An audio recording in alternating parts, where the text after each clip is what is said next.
I want to talk about streams of revenue in retirement and my plan, right? It's a beautiful day out on the deck. Just, just gorgeous out here. So I figured, you know what? I'm going to go live again. And this time actually have a topic to talk about. So let me, do one little thing here. And then I will begin. I've figured out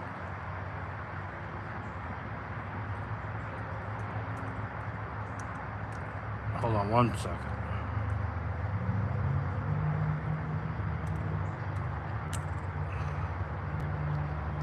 There we go. Okay. Hello, everyone. All right. So, taking me a second here to kind of get things together. I had a little snafu with some, I don't know, technology, but I got it worked out. So, there we go. Okay, so what I want to talk about is streams of revenue in retirement that I'm going to be doing, and maybe I could, throw some ideas out there for people that may be interested in forming streams of revenue during retirement with the market. So, to start here, I used to trade a lot, particularly during COVID. I was basically a full-time day trader. And then every winter, except for this past winter, I traded every day. And I used the 4 EMA scalping strategy. I'm a scalper as a trader. I wait for something to go up. We call it ticks. So whether you're doing futures, I don't know, penny stock, SPY, whatever, its increment it moves up is called a tick. And that way it stays the same. So if you're talking futures, what's up, buddy? You can say, what's up, Daniel? I have my laptop over here so I can actually see the comments and they will stay there. So you may see me look over there from time to time, and it's weird having the laptop up looking at myself a little delayed, but that's okay. So I scalp trade. Was my number one way of making revenue through the market, and I would just look for a certain amount of ticks. Like I said, what ticks are just an obscure measurement for. 1 second, here we go. Get out of the sun a little. Okay, an obscure measurement for how the market moves. Okay, so what I mean by that is like futures, it moves in dollars. Some stocks move in cents. It doesn't matter how it moves. The point is, when it goes up one movement, it's called a tick. So I would look for 10 to 15, 20 ticks on a scalp. Okay, and then when you do that, you go with a large amount of contracts. So if you had 10 contracts, let's just say a SPY, and it moved up 10 ticks, you make $100. Pretty simple, right? So that's what I would do, and just go in with a large amount of contracts, wait for it to hit a level on an EMA that touched and held it. When it went up, then I would collect my revenue.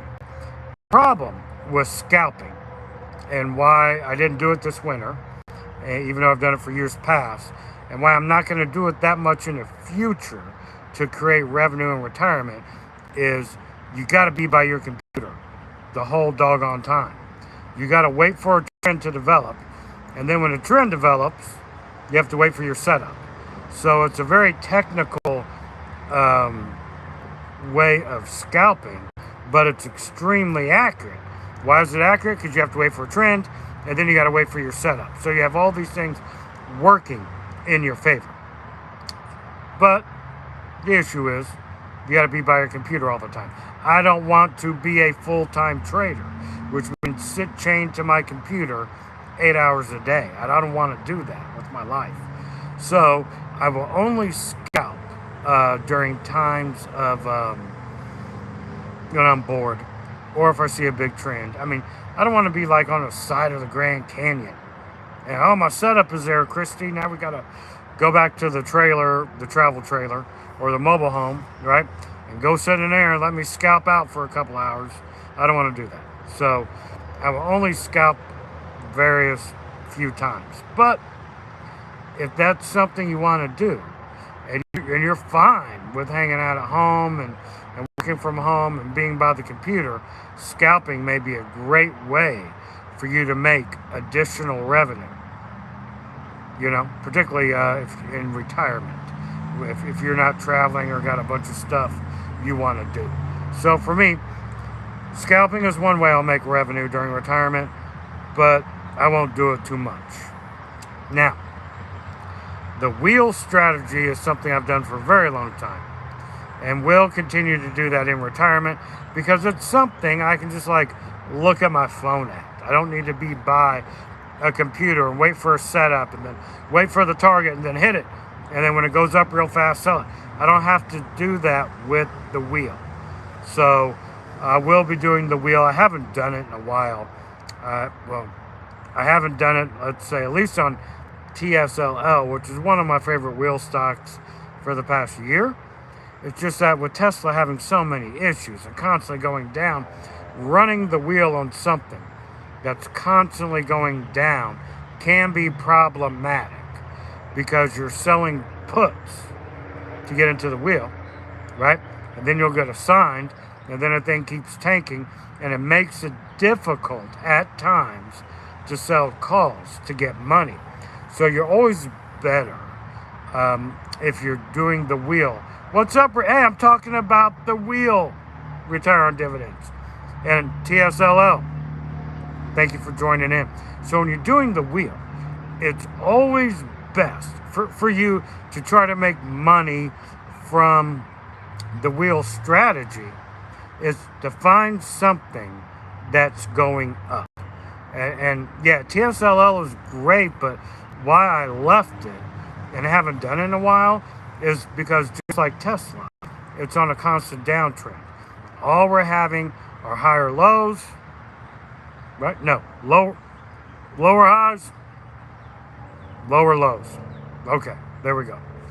So since we have that going on, running the wheel on it makes it difficult and not as productive as it could be because we're constantly selling puts, making the revenue. Now, once in a channel, it's great.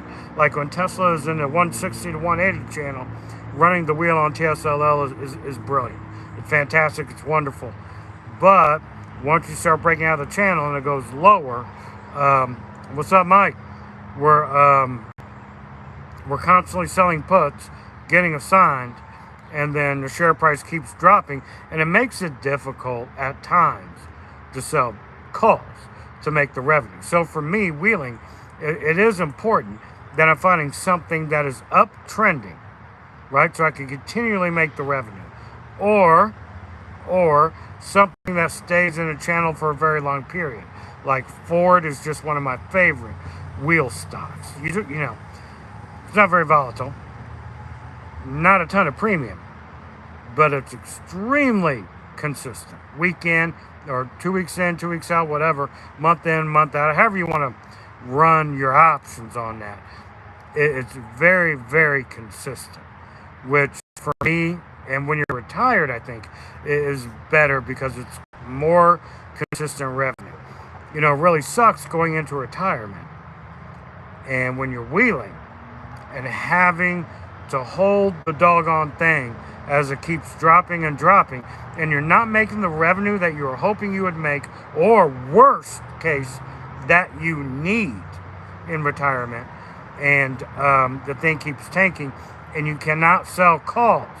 All you can do is keep selling puts and hoping and praying, right? And that's no way to live. Hoping and praying that the thing goes back up, that you can eventually start selling calls and maybe make share price appreciation, right? So going into retirement, I didn't mind wheeling TSLL when I'm not retired because I can hold the thing for however long I need to. But things change when you go in retirement. And I think the thought process when you're wheeling needs to change. At least it does for me. I can't speak for anybody else, just me.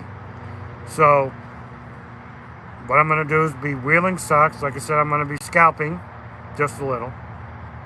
Wheeling stocks for extra revenue, but looking for quality stocks that I don't mind owning that are in uptrends, right? So at least that is in my favor, that I'm not caught bag holding. But it's going to happen. You cannot wheel and not bag hold. It's going to happen. That's like the downside of it and the risk, I guess you could call it. But it's going to happen.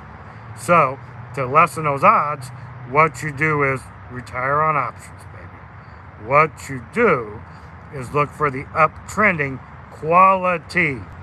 I'm not talking NEO. I'm not, no offense to anyone who owns NEO and loves it, whatever. I don't consider that a quality stock. Other people may. Doesn't matter. All I can talk about is what I do.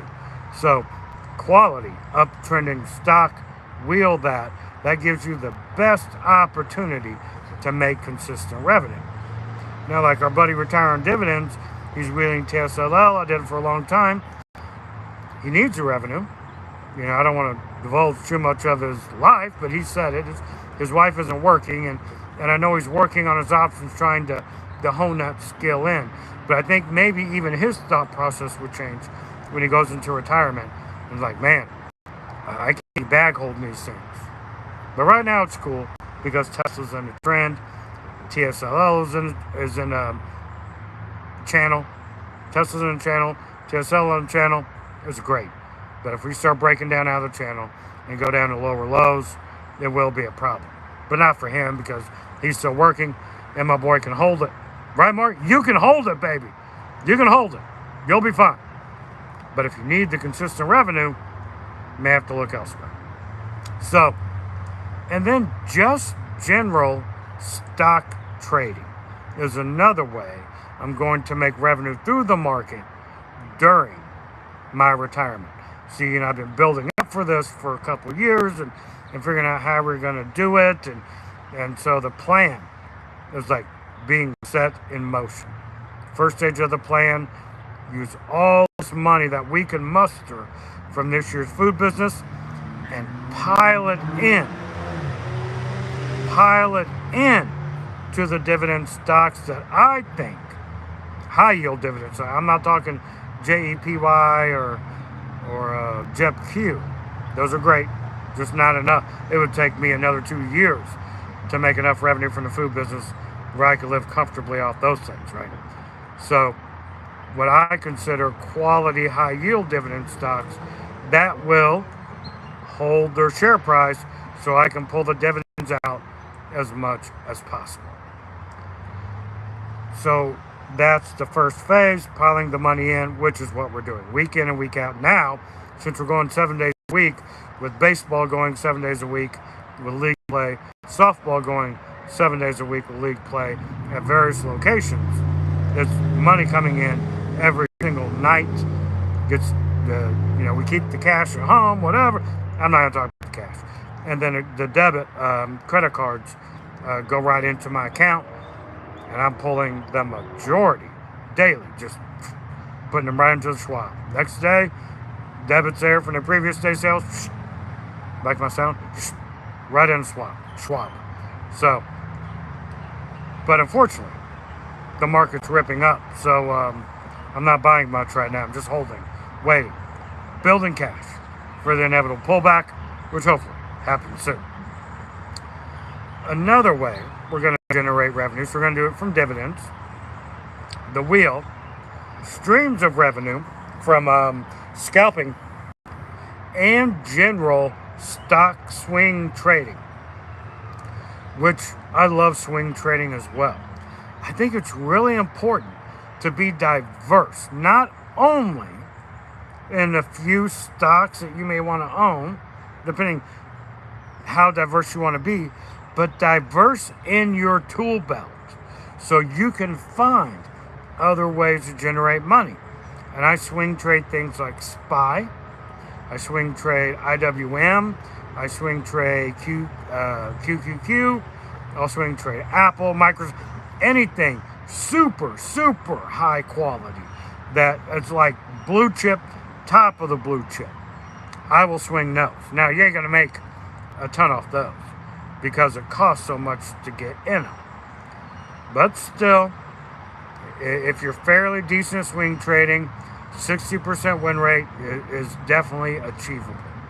You know, you just have to, I use technical analysis, but anyone can do it off support levels. Have a stop loss, that's it. You have about a 60% win rate. So, I think with those forms of revenue coming in, and then my least amount of revenue out of all these will be YouTube, right? I got this channel. Right now I'm making like 50 bucks a month. Maybe when I'm ready to go, I'll be up to like 100 bucks a month. Who knows, right? So with that being said, you know, that's a tank of gas. That's a, I don't know, whatever. That's a hotel night. I don't know, whatever I want to use it for. So I have the YouTube from here, and then I have another couple YouTube channels which generate money as well. So I think with these streams of revenue, I'm going to be good. And that's my plan. And that's finally, yeah, definitely. Hit the like button. I'm not smoking my pipe tonight. So therefore, YouTube will pay me for this video. I might make 50 cents or $1. You know, who knows. But hopefully people watch this time and time again as time goes on. The problem with YouTube and this particular high yield dividend space, not the trolls, you can deal with that. What you can't deal with as a YouTube content creator is the struggle. And I've talked to a few YouTubers and we talk about this because I think it's the biggest struggle, trying to generate money from YouTube. Not that anyone cares, but here's a little insight into what sometimes YouTube content creators talk about. Not that you care, but I'll share it with you anyway. Is creating evergreen content. What is evergreen content? Evergreen content is content that stands the test of time, that people can look back on and watch, that is relevant, not just today, but in a year from now, 5 years from now, 10 years from now. What evergreen content does for a YouTube creator is create consistent revenue daily. And in this space, it's extremely hard to do that. Why? Because the market moves every single day. Return on dividends, his spreadsheets, his options, they change every day. What our buddy does today in his videos with calls and synthetics and all that isn't relevant in 2 months from now, right? We know that. We both. I talk about the market today. It's not going to be what it is in a month from now. Now with my food channel, all my content is evergreen, all of it, which is incredible because people watch videos from years back every single day. In this space, you don't have that. So there's a little insight. The struggle that we have is just go home. What's up, Aunt Boogie? I don't know what just come home means. But that's the deal with this space, is creating evergreen content. Now think of my boy Aunt Boogie in his YouTube channel. His dance tutorials are evergreen content. People can look back on his content years from now and teach their classes what he teaches his classes, and that is evergreen content. We don't have that in this space, so we are all struggling to find that. So there's that. So yeah, does anyone want to talk about streams of revenue? No, put on the old, my $2. Look at these. Look at these. I cannot wait till a troll finds me wearing my $2 dollar store. The thing's called the dollar store. And they sell me glasses for $2. My $2 reading store. What's up, Maxime? You think they're worthless after one day? I almost called you by your real name. Rod, I don't think, I think you got some juice. I think you got, I think you got a good week, right? Because they're weekly calls. Sometimes they're monthly. So I don't think they're worthless after a day, Rod. I think you can squeeze a week out of it, honestly. What's up, Maxie? Now, Maxie, my boy Maxie, he does the end of day, the middle of the day reports, and the beginning of the day. Poor Max, as a content creator, man, now it's just going to be a bunch of YouTubers talking about their content creators problem, but it's great. Maybe people are interested in this. Max truly has to do them every day, because when they slip in and out of the profit box, Maxie, that's not relevant tomorrow. You know what I'm saying? They're not relevant. So Max has no choice, right? Yeah. See, and these are the things that all of us talk about. And we share ideas. Retiring Dividends has done a great thing. He has a lot of us YouTubers together. And these are things we all talk about. Because, guys, let's not lie. Everyone's trying to generate money from YouTube. Some make more, some make less. But it's never a competition with each other, because that's stupid in the YouTube space. People are going to watch what they're going to watch. And we all pretty much have the same audience anyway.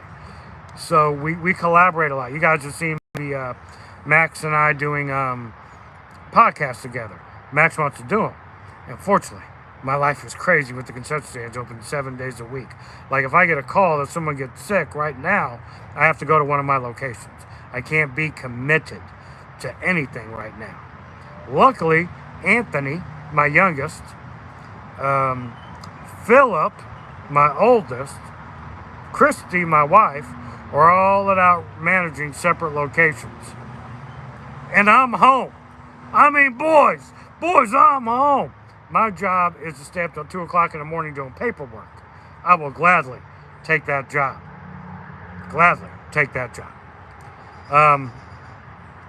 But yeah, I think finding content that people like, that they can refer back to for months, is a struggle in our space. And I guarantee you, when one of us finds it, we will all be doing it, because we all need it, you know, when someone finds it. So yeah, that's the thing. So other streams of revenue, right? We talked about scalping, which, guys, I highly recommend people. Sorry for all those that wanted to hear the YouTube thing, but I don't know, if I wasn't a YouTuber, I'd want to know what other guys were thinking and what they talk about. But yeah, scalping, guys, I recommend everybody try it. Try scalping. And at first, do it on your paper account. You don't even have to do it on your paper account. You can literally write it down. You can watch the market, wait till a setup occurs that you like. I use trending markets and EMAs because that's just what I've used for a very long time.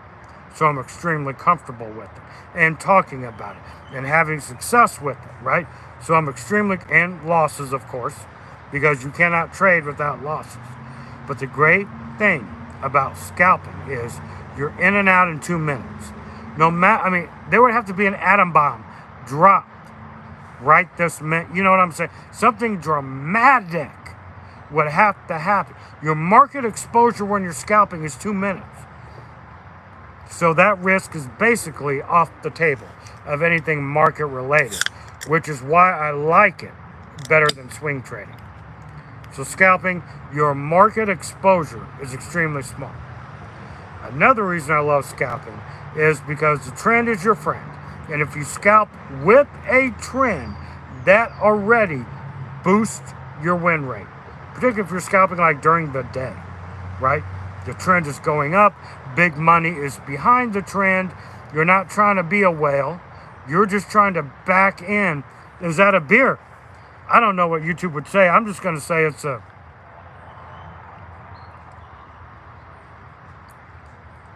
cold beverage. We'll just call it that.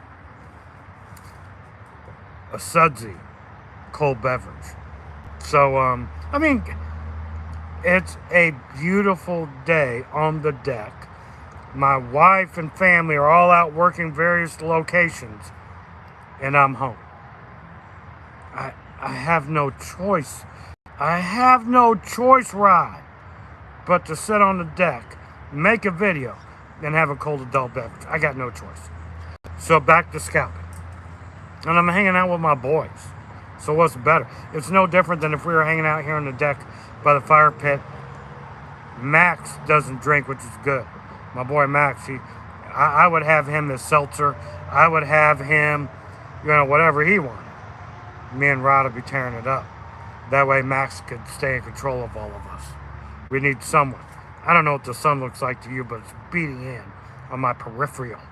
And I don't want to show you my pool or too much of the backyard.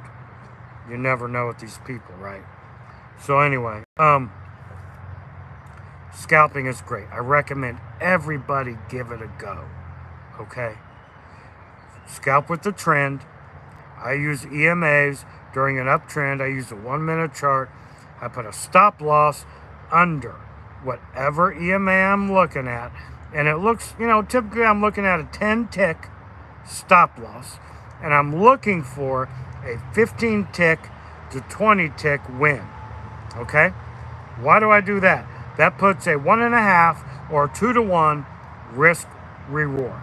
And if you scalp with the trend off EMAs and you practice it and really work it, again, use a paper account to try it first. Use your simulated account to try it and work on it. Don't go in with real money. Practice it. But I think you'll find once you practice scalping with the trend off EMAs with the 1.5 to 2-to-1 risk reward ratio, your win rate's going to be about 60 to 70%. Mine's 68 to 72% because I've done it for a very long time. What does that mean? That means you're going to make a lot of money. And as long as you have your stop losses in and you're concrete with those, you don't be, taking your stop loss off as it's dumping, because the 2-to-1 risk reward or the 1.5 to 1 risk reward ratio is imperative. So if you start fiddling with your stop losses, forget about it. You screw your risk reward up. Is this sun too much? I don't know if you can tell. It's a good old American classic. My favorite. I know Max. What is the real difference between EMA and SMA when trading? EMA, exponential moving average, simple moving average. They're totally different in how they move. Let me see who said that. Mark, they're totally different, okay? If you're scalping, you want the EMA because it's not lagging behind. SMAs will lag. EMAs are right with the price. So that's why you want EMAs when you're scalping. And I use them for swing trading. I use them for all sorts. Averaging down on my high yield positions, all of it. I don't use SMAs because they lag. I use EMAs because they're right there with the price. And yes, they do lag a little, but when you're scalping on a 1 minute chart or the 5 minute chart, it's inconsequential. The lag is minimal. You don't even notice the lag. But SMAs, they're absolutely lagging. SMAs are an indicator, something you can tell market direction with. You don't get a ton of bounces off SMAs. EMAs is where the bounces come from. Just check out, look, just do this today. Do this any day.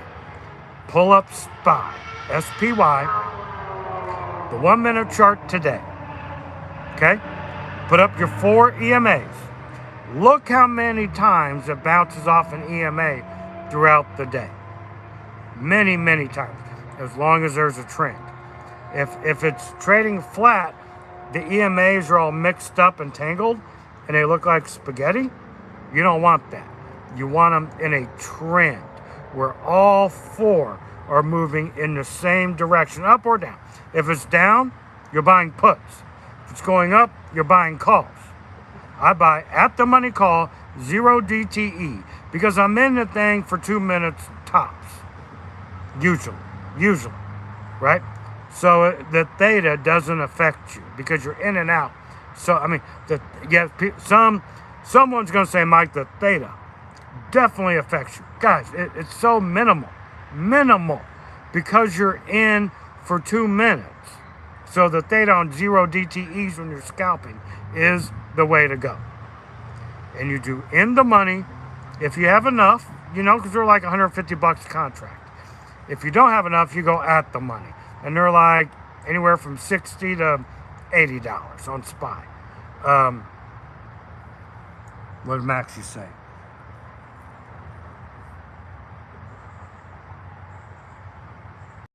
Oh, good on you, Maxie.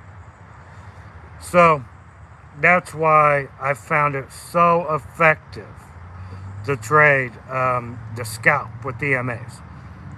Now, again, let's go into the wheel a little bit deeper before I get out of here. I talked a little bit more about it earlier, but we're gonna hammer home some more things that I look for. Number one, on the wheel. Hey, Jimmy, does the sun look too bad on your screen? I mean, does it make my light olive skin look translucent? If that's what it takes to make me look and sound smart, Rod, I'll wear them 24/7, baby. 24/7. If I can give that impression of trying to look intelligent. Because I need all the help I can get. Apparently, if you ask the trolls. Yeah, absolutely. Absolutely, Max. Definitely don't sound smart. I am just a guy, baby. Just a guy. So, with the wheel. Number one rule. What's the number one? Can someone please type it in? What is the number one rule of running the wheel strategy? It's rule number 1, rule number 2, rule number 3, rule number 4, all in one. It is the most important rule. And I'm glad Jimmy's here because I'm going to bring up something he asked me the other day in a Discord server. No one wants to type in the number one rule. There's my boy Jimmy. There's my boy Jimmy. The number one rule of no, don't lose money. That's not it. Oh, here comes the sun. Here comes the cloud. Look at that. Look at that. The number one rule of running the wheel strategy is you have to want to own the stock. That is the only rule. Because guess what? You are going to be assigned. No way around it. It's going to happen.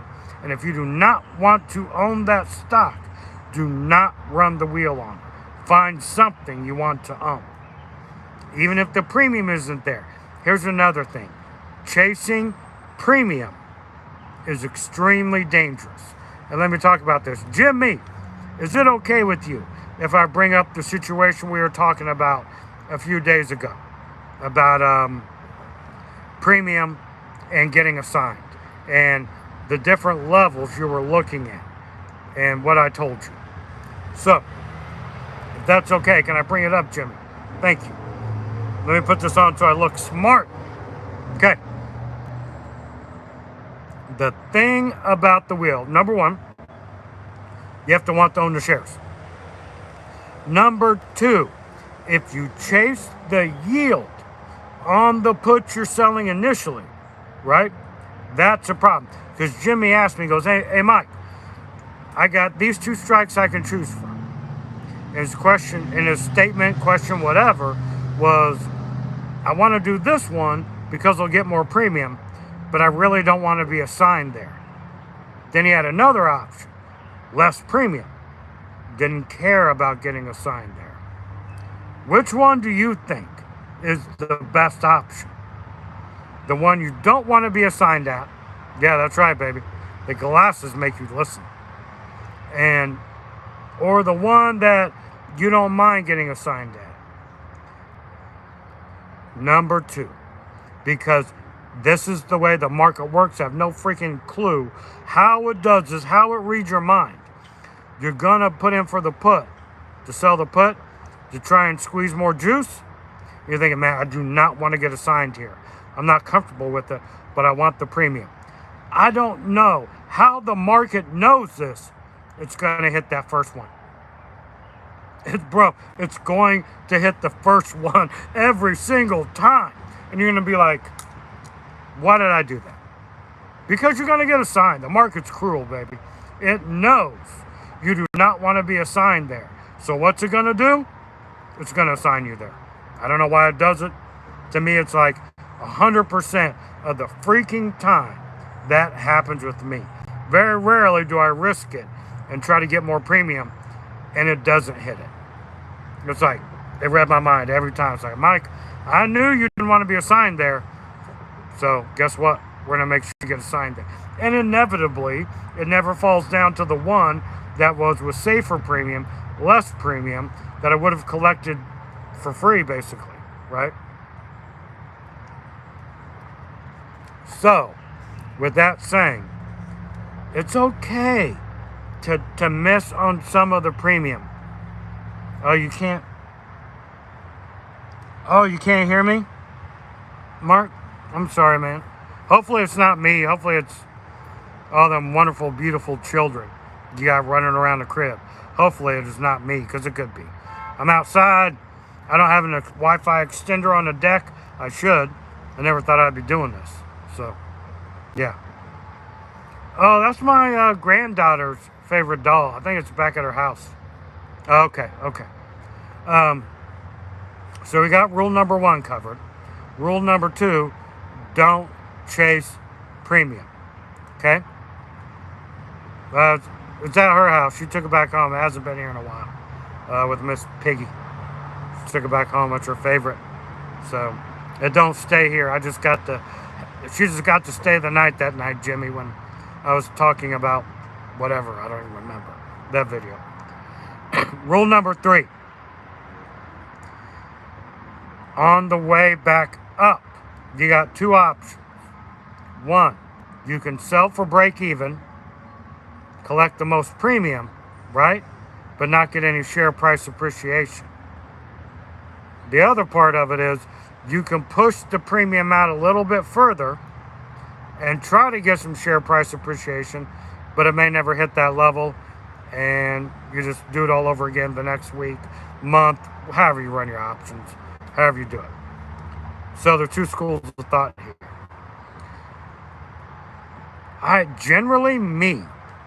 Because I'm majority of the time trying to get in and out of the wheel as fast as I can, is to sell at a break even. Get out of it and be done. I generally close my wheel options 50% or more, like 50%, 30%, something like that. I hardly ever let it go fully to close. I've seen sometimes on Mark's retire on dividends, on Rod's, where he gets it for a penny. I can probably count on 2 hands through the years how many times I've let it get that far. For me, just me and my style, I found it more effective and I'll make more money if I'm in and out of the wheel quicker. So I'll close them at 50%, get right back in another. Close it, and I don't have to wait for the theta and this thing to do whatever it does over time, over the course of a week or 2 weeks. So I generally close mine about 50%. But sometimes you get lucky, right? Sometimes you'll wake up in the morning and the thing will be spiking or whatever, and you'll be like, oh my gosh. I'm up 80 to 85, 90%, and you're hitting the phone trying to freaking get out of that thing as quick as possible so you can reset your wheel. So for me, I found it more effective through the years. I keep spitting, sorry. Through the years, to be more effective to get in and out of the wheel faster than holding it and trying to do some yield max crap and holding it for the penny. Let me see what he's saying. Oh, yeah? Yeah, you know what I found, Rod? People don't like my technical analysis videos in this space. Like, when I say nobody, like 75 people watch them. You know what I mean? So, I don't know if people actually get anything out of it, which I haven't done in probably a week. But they're my favorite videos to make because I feel I can actually speak on it with some kind of authority just because I've used technical analysis for so long. Like, going over my retirement plan and the funds I'm buying, that's all new to me because I've not retired before, right? So that's all new, and going through the whole high yield dividend thing, that's all new to me. So that's why I'm not like comfortable, sharing a bunch of stuff, is because it's new to me. I don't know what's going to happen. I think FEPI's going to be great. I think SPY-T's going to be great. I think, right? I don't know what the long term looks like because we just haven't done it. I can think all I want, but at the end of the day, we don't know what's going to happen. But with technical analysis, that's different. I think I can speak on that with some authority, just because I've done it for so long and had some success. Success is different to everybody, man. Success is relevant to the individual. My success isn't retiring dividends. It isn't Max's success. It isn't someone else's success is driving a Lamborghini, right? Everyone's success. Everyone's success is relative to them, right? So I could speak on technical analysis in my mind because I've had success and what success is relevant to me. There we go. I hope I defined success. Oh yeah, you're going past you. Well, that happens. Maxie, why don't you go out there and buy a bunch of views? You can do this. You know, Max? You can go out there and buy bots that will like your content for you, that will watch your videos for you, so you can have a higher number of subs and watch hours and all that. You can buy these things. So don't trip on people passing you, Max. Everyone has passed me. This is the first time I've ever mentioned it. I don't care. I mean, I'll echo Kamir in this one. The majority of my money is not coming through YouTube. I personally, it's going to help. It's going to be additional source of revenue. But it is what it is. Yeah, I like to make videos. I literally enjoy it. So for me, it's like free money. Whatever I make, I make. I know, right? I don't do it too much. Now I'm addicted, right? I did it the other night, smoking my pipe. YouTube slapped my wrist. Said, you ain't gonna be paid anymore if you do this, Mike. Mike, you're gonna... So I stopped. No more smoking a pipe. I thought it'd be cool. I'm having a beer, smoking a pipe, what I usually do in the evening, just hanging out and enjoying it with my boys, but and girls. Sorry about that. So I thought it'd be fun. Apparently YouTube did not think it was fun, and they told me no more of that, Mike. So I'm obeying the rules and not. I got it sitting right there. I've been on for 4. I'm gonna tell you right now, I'm having a cold beer. I have one of my favorite blends of pipe tobacco sitting right over there and calling my name. Any other questions? See, now that I mentioned it, I'm like, okay, that's it. I gotta go. I got to go. I'm gonna go sit way over there on the other side of the deck so I can look at the backyard. Here I'm looking at the back of my house. No, they cannot discipline trolls and cockroaches. I don't think they like smoking, bro. I get it. But I will say this, Elon and what's that guy, Joe Rogan? They probably made $1 million, maybe more, off Elon sitting there smoking a joint on a YouTube video. The little old Mike smokes his fine blend of Virginia tobacco that's been aged 10 years, and they docked me. Yep, Max's channel is going to be incredible. All you got to do is grind, baby. All you got to do is grind. And if you love it, it'll come. I enjoy making videos. I also enjoy messing with the trolls, which, you know, I'll say this before I get out of here. That's it, C-Car Guy. Learn as much as you can. Don't just take what I say. I'm just a guy, you know. Don't just take what this YouTuber says, what that YouTuber says, what this guy, I don't want them. I got my own, bro. I got my own little troll, and I like them. But if that one ever comes my way, you know, how do you deal with trolls as a YouTuber? You got a couple options. You can ignore them. Let them leave comments in there.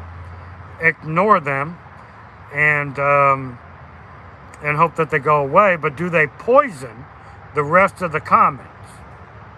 It's possible. So I wouldn't do that. I wouldn't let them just leave comments randomly without saying something. Number 2, you can hit the ignore button. You know, we have this wonderful feature on YouTube that you hit ignore and no one can see their comments. But yet they can watch your video, so you get to click and they can type in all they want. They just see it. So they're in their own little bubble, typing away. No one ever sees what they're saying but them. So who knows? I mean, I can only imagine some of these people I've hidden that just keep typing every day. And they're like, why didn't this guy answer me? I'm calling him all these names. Bro, I can't see it.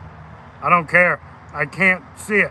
You're in your own little freaking bubble, typing whatever you want, looking like a clown to yourself. So there's that way. Or the third way is to respond. I don't know. But I got something. I got something if one ever comes my way. And I don't think he wants it. I'm a little different than Mark. You know, you can see me, Mark, and Max are all different. Mark's taking the high road. That shows a lot about his character. Shows a lot about my character flaws as well that I would engage. Mark takes the high road. Retire on dividends takes the high road. That's the way to do it. You do like Max, just ignore him, let him keep typing away. That's also taking the high road. Or you can do like me and make videos about it. You can do that too. Whatever. I don't, you know. Brad's method's the best method. Max's method is second best method. Let the guy leave his comments on, but you just don't respond. My method is the worst. And then there's another level below mine, if you can believe that, where you like actually call the guy out and you make posts and tag the guy to keep it going. That's like the deepest level. I'm like in between those guys. You know. But he don't want to come my way. I'll just tell you that. So there's that. Because I will embarrass that man. Oh my gosh. I hope I didn't just start nothing. Oh my gosh. If that guy sees it, I don't want no trouble. I don't want nothing. I don't want to start some freaking rap battle. You know? I don't want that. But if it does, it does. And whatever happens, happens. So, wow, that went off the deep end. I should not have said that last period, but it's out there now. What are you gonna do? Guys, it has been an hour almost. I got some wonderful pipe tobacco to smoke. I gotta sit on my deck, wait for my wife and all the kids to bring home the tills. And yeah, Rod, you're right, man. He would. And I think that's the thing you gotta understand. If you're gonna do it, it's gotta be a killer blow. It's gotta be a knockout punch. You can't have this tit for tat. You can't have it. Not you in particular, because you have a style. Your whole thing is about what you do with your spreadsheets and how you do this and that. People expect, and you have a huge Discord server, which, by the way, has been phenomenal the last 3 months. I've been in that thing a very long time. I know I was one of the first, may not like the first one in there. I had to be in the top 200 or 300 people when it first started out. Remember the old days? Rob, with those, I know you do. With old Steve and what's that chick's name that joined Jen, and I don't know, there's you know how it goes, man. It cycles through people. Of course, Hobo was in there. So this is the best I have seen retire on dividends. If you're not in retire on dividends Discord server, you should. Those old days of people fighting all the time and making it like used to push it and go it like I would, like my shoulders. I'm not lying, Rod. I would click the yield max and my shoulders would be tense because I was like, oh my gosh, what are these people fighting over? You know, I don't like, just me personally, not something I want in my life every day, right? Rod server right now is the best it's ever. All that stuff is done. Rod is done with it. His admin team is done with it. They're done. Now you have a server with a lot of people. And guys, there hasn't been any arguing at all. The hammer's been thrown down. We've got the green light. It's done. And now you can see it's actually a community and building. And there's actually intellectual dialogue happening all the time on Rod's server. And that's great. He's a great guy. He's a godfather. The godfather of this space. And he don't act like the godfather. And he is. I wish you guys could do him on a more, you know, different level, I reckon, than just seeing his YouTube videos. The guy's as humble as it gets. Very down to earth. And, oh, my Discord is slug and troll free. That's because I want the biggest echo chamber ever. I do not care. I want to surround myself with people that want to be successful. They don't care about debating one's own finances against someone else's finances. I don't care. I don't care if I have 50 people in my Discord. I just want the people I want to surround myself, which is why I hardly ever advertise them. I want to be around people that I personally want to be around. That's all. So if someone comes on there and they say, well, I don't think high yield dividends, it's not for me. Bro, this ain't the place to learn. I'm not here to teach you. I'm a guy. So I want to surround myself in my Discord server with people I want to be surrounded with. It's like my little neighborhood that I can at least control who moves in and who moves out, right? So mine's totally different than Kamir's. Mine's totally different than Rod's. Those two are the best by far. Mine is an echo chamber, period. That's it. So if you don't like high dividends, you don't like talking about charts, and you don't like trying to make money, and we all, you know, after the same mission, you know, it reminds me of, I used to go to these entrepreneur meetings. Oh my gosh, I've been on this way longer than I wanted to. When I first started my food company, I went to all these entrepreneur meetings in Kansas City, and they were great. All different walks of life and this and that. But what it was, which I loved, I don't go anymore, I'm way too busy. And there had to be 100 guys in there, gals, guys, whatever. 100 people. There we go. 100 people, maybe 150, maybe 200, whatever. And we go to these hall somewhere, and we'd all meet and we'd talk about our businesses. It was even though we all had different businesses, different lives, it was the biggest echo chamber you've ever seen, because all it was about was different ideas on how to grow each other's business. And then people get up and talk about their experiences, their failures, which we always learn the most from our failures if you do it right, and our successes. This was the biggest echo chamber ever, and it was beautiful. I learned more from all these different entrepreneurs in these monthly meetings, even though someone would be nail stylist, some would own a lumber yard. Doesn't matter. It was so sporadic in what the different people owned as entrepreneurs, but we are all after the same mission. And so I kind of wanted to replicate that in a way, that experience in my Discord server. So I hardly ever advertise it, and I kind of only want to let people in that are in like my circle, right? And that way, because we're all after the same mission that way, baby. We can still debate and have discussion, but it's not a freaking slug coming in telling us what we're doing wrong. We ain't got time for you. We're trying to get this money, and we're trying to live free. At least I am. That's my goal, and that's the people I want to be around. People that want to be successful. I don't care who you are in your personal life. If you want to be successful, and that's your goal, join my Discord server. Then you'll be in good company. Oh my, I just noticed this. My granddaughter spit up on me today. Oh my gosh. I did not. I thought I cleaned it. That's embarrassing. But that's a badge of honor, baby. I got two grandkids. It's a badge of honor. She spit up her milk on me when I was feeding her.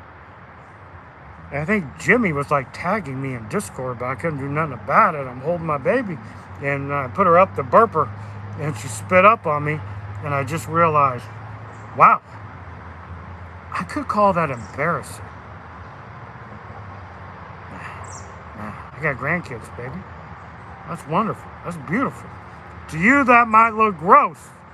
The spit up from the milk, from the formula. That's a badge of honor right there, baby. Can't believe I'm alive to have grandkids. One day I'll talk about my younger life. Someday. It'll amaze you, I assure you. I've never talked about it ever before. Not on. No, I'm not going to do it today. I'm not going to do it today. But the things I did and was involved with as a young man prior to coaching, thank God I had a kid, and thank God I got into coaching, because I'd be in jail or dead by now, baby. I'll just say that. Leave it at that. So, yeah. Yeah, I don't think I'll ever talk about it. Nah, I don't want anyone to. That's no one's business. But anyway, there we go. I'll leave it at that. So, yeah, that's a badge of honor. I can't believe I'm old enough to have grandkids. Thought I'd be dead by now. So every day is a blessing. I'm still alive, and I get to wake up and mess with trolls and have a high yield dividend account. The mosquitoes are coming out thick in the Midwest. Thick. Like 80% humidity and 80 degrees up in here. It is thick in the Midwest. See all these trees? That's the way it's like. We got nothing but trees and farms and fields and yeah. That's what it was, boy. That's what it was. I didn't want to be like my biological father. All right, I'll throw one little thing out. I have a I'm Italian. Okay, check this out. My biological father is Italian.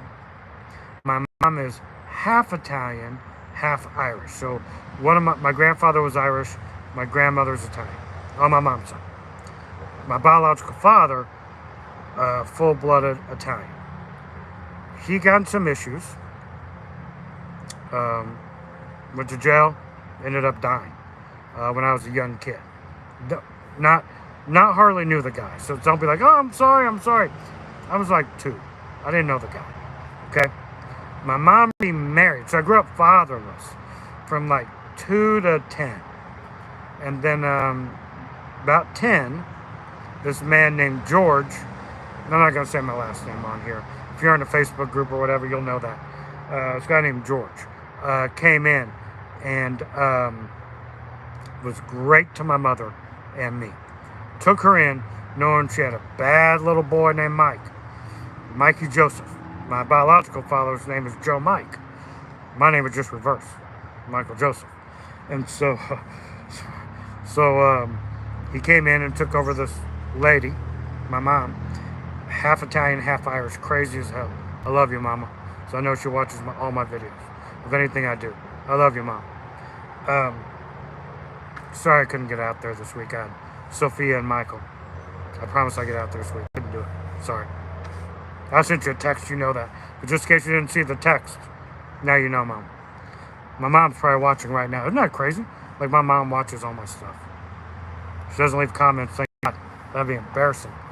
So anyway, this guy, George, came in, took over, met her, dated her, lived with her and me and this bad little boy named Mikey Joe. And she lived with him. And then he adopted me. And he asked me, and I was 10, Mike, would you like to take my last name? The other side, my biological father, did not want that to happen. They wanted me to retain the Italian last name. And they're I'm very close with them. But I couldn't. Even at 10, I realized this man was a real father to me. So George, and he died a year ago. And he adopted me, and I took his last name. So I'm 3/4 Italian, 1/4 Irish, and have a Polish last name. So there you go. That's a change up right there. So yeah, rest in peace, Pops. And he's my real father. Not my biological father, but he is my real father. And they couldn't have kids, and that's why he adopted me. But then by some miracle, they had 2 more boys. So that's pretty incredible. And my youngest son, his name is George Anthony. Named him after my dad. But we call him Anthony. The reason I call him Anthony is because I couldn't, when he got in trouble, it'd be like yelling at my dad, George, right? I'd be like, George, get over here. It'd be like yelling at my dad. So I couldn't do it. So we go by Anthony. All of my kids have a family name. My oldest son is Philip. He's 29. Philip is one of my uncles on the Italian side. So Philip is my oldest. Patrick is on Christy, my wife. She is Scottish, and there's a Patrick on her side. Brendan, an Irish name, is on my grandmother's great uncle. Okay. Then we got Gabe, which was my Italian grandfather's name, Gabriel, but we call him Gabe. And then Anthony, George Anthony, is my youngest. All boys. Can you believe that? I just rattled on for like 20 minutes about my life. I'm sorry about that. I'm sorry. That's what these live streams do to you, baby. Yeah. What are you going to do? It's over now. All right. I'm going to get out of here. My middle son, Gabe, is coming over. Wait, no. Gabe. I can't, OP. YouTube told me no more, I wouldn't get paid. And I still want to make at least gas money once a month. So, yeah. No more pipe. And it's calling me right now. So, Philip, Anthony, Christy are all at the concession stand. And since I'm alone, Gabe is going to come over and we're going to have some dinner together or go do something. So he's probably, 6:01. He won't be here for another 15 minutes.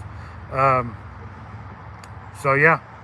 So Gabe is coming over and I don't know what we're going to do. We're going to go out and get something to eat. So I should probably change out of mine. Sophia threw up. Anyway, if you want to know the Discord server, just write in the comments after this video uploads and I'll send it to you if you want the Discord server. Like I said, I don't advertise it very much, very rarely. I just want people that are interested in what the community, or very small community, is interested in.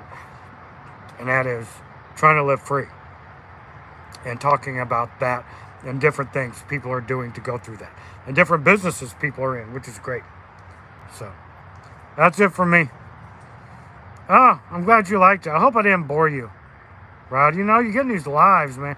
I've seen you do it. I've seen you do it on your commute videos, and they're not live.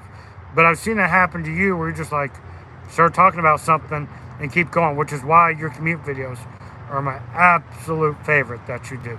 Hands down. They're my favorite because we kind of get to see the guy behind the spreadsheets. I was going to make a spreadsheet joke, but someone's already done enough, so I won't mess with you. I won't tease you, bro. I had a funny one lined up, but I'll let it go. See, it's funny when his buddies messing with each other. It's not funny when an outsider does it, you know? So, yeah, make sure you sub Retire on Dividends. Make sure you go to his Discord. It's absolutely incredible. Huge Discord. It's a great community in there. A lot of people. Sub my boy Kamir. Go to his Discord. And if you really want to be involved in a really, really small, minute Discord that is the biggest echo chamber of all, after the video uploads, leave a comment, say you want to be in a Discord, I'll send you an invite. This is Mike, the Tactical Stock Scalper. I'm out.